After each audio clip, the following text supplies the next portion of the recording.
আপনি যখন শেখ বাহারুল্লাহ মসজিদের গেটের মধ্যে দেখবেন 100 জন ফকির দাঁড়িয়ে আছে, একজনের চোখ নাই দেখার জন্য, আরেকজনের হাত নাই নাড়ার জন্য, আরেকজনের পা নাই হাঁটার জন্য, একজন মানুষ চলতে পারে না, উঠতে পারে না, বসতে পারে না, তখন আপনি রবের দরবারে সেজদায় দিয়ে দিবেন, আল্লাহ আমি এখন ভাবলাম আমার 18 তলা নাই, কিন্তু আল্লাহ তোমার কিছু বান্দা আছে তাদের দুটো চোখ নাই, দুটো হাত নাই, দুটো পা নাই, আল্লাহ রে আমাকে তুমি অন্তত পক্ষে 1000 সম্পদ দিয়ে সুস্থ করে পাঠিয়েছো।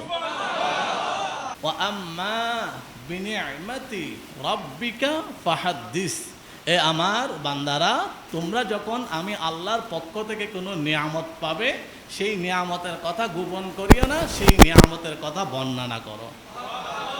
তাহলে এখন যদি আমরা একটা একটা একটা একটা গণনা করি আল্লাহর নিয়ামত কি কি, এটা আমরা চক্ষু দিয়ে দেখতে পাচ্ছি, এটা আল্লাহর একটা নিয়ামত। যার দুটো চোখ নাই সে জানে চক্ষু বড় সম্পদ। আমরা হাত নাড়াচাড়া করছি, যার দুটো হাত নাই সে জানে। আমরা অনেকে মনে করি আমার ক্ষমতা নাই, আমার চেয়ার নাই, আমার 10 তলা নাই, আমার চলার জন্য এয়ার কন্ডিশন গাড়ি নাই। আমরা অনেক সময় কিছু মানুষ হতাশায় ভুগি, এটা নাই ওঠা নাই, এটা আমরা কল্পনা করি। এই যে নাই চিন্তাটা আমরা অনেক সময় করি, নাই চিন্তাটা করতে গেলে আমাদের মধ্যে কি আসে? ডিপ্রেশন আসে, হতাশা আসে, টেনশন আসে।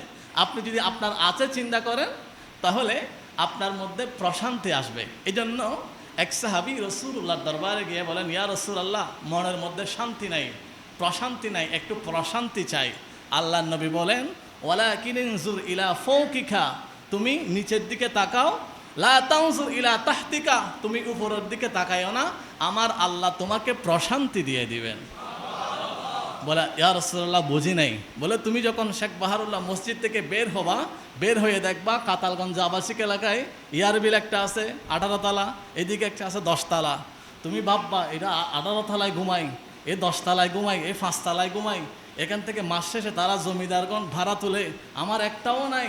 হাই কি এরা এত বড় বড় বিল্ডিংয়ের মালিক, আমি একটারও মালিক নয়। আমার ভাড়া দিতে দিতে ইয়া হয়ে যায়, আমি ক্লান্ত হয়ে যাই। এই যে আমার এত ডিপ্রেশন, আপনি যখন এগুলো ভাববেন তখন আপনার মধ্যে অশান্তি শুরু হয়ে যাবে।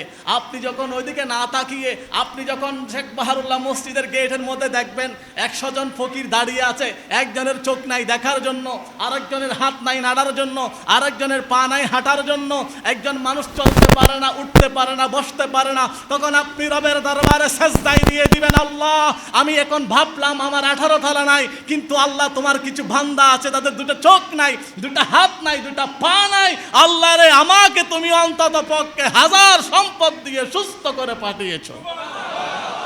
এই জন্য শেখ সাদী রহমতুল্লাহি তাআলা আলাইহি একদিন হাঁটছিলেন, হাঁটার সময় আপনারা যারা আরব দেশে গিয়েছেন তারা দেখেছেন সেখানে মরুভূমি, রাস্তা অনেক গরম থাকে, 50-র উপর 50 ডিগ্রি সেলসিয়াস আপনার সূর্যের তাপ থাকে, অনেক গরম থাকে।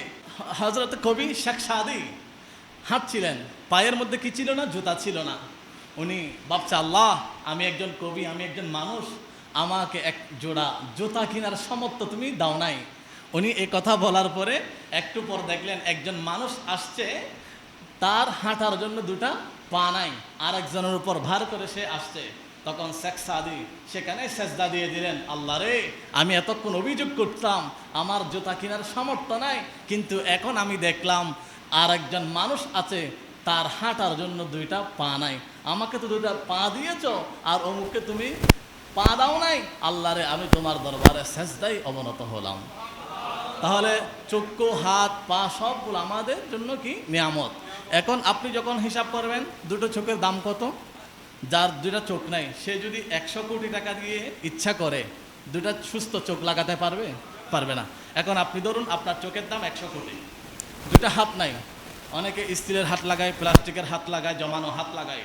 এখন মনে করুন আপনার হাতের দাম 50 লাখ করে, দুইটা 1 কোটি, তাহলে 10 কোটি চোখের দাম, 1 কোটি হাতের দাম। এখন আচ্ছা আপনার পা নাই, এখন পা লাগানোর জন্য মনে করেন 1 কোটি, তাহলে 1 কোটি যদি পায়ের দাম হয়, এদিকে 11 এদিকে 1, কয় কোটি? 12 কোটি। এখন কিডনি দুটো হলে মানুষ একটা মানুষের কয়টা কিডনি? দুটো কিডনি। কারো একটা কিডনি ড্যামেজ হয়ে গেল আর একটা কিডনি দিয়ে মানুষ বাঁচতে পারে, আবার দুটো ড্যামেজ হয়ে গেলে কেউ কাউকে কিডনি দান করে। তো মনে করুন আপনার দুটো কিডনি নেই, কারণ এই কিডনি দেওয়ার মালিককে আল্লাহ। এখন দুইটা কিডনির দাম 1 কোটি, তাহলে এদিকে আছে 12 কোটি, এদিকে আছে 13 কোটি। এখন আপনি যদি আপনার মাথা থেকে পা পর্যন্ত হিসাব করেন, দেখবেন আমার আল্লাহ 1000 কোটি টাকার সম্পদ আপনার শরীরের মধ্যে দিয়েছেন। এই জন্য আল্লাহ বলেন, বান্দা ওয়ালাকাদ কাররামনা বানি আদম, এ বান্দা তোমাকে আমি এমন সুন্দর করে সৃষ্টি করেছি, তুমি আমার নিয়ামতের শুকরিয়া আদায় করো।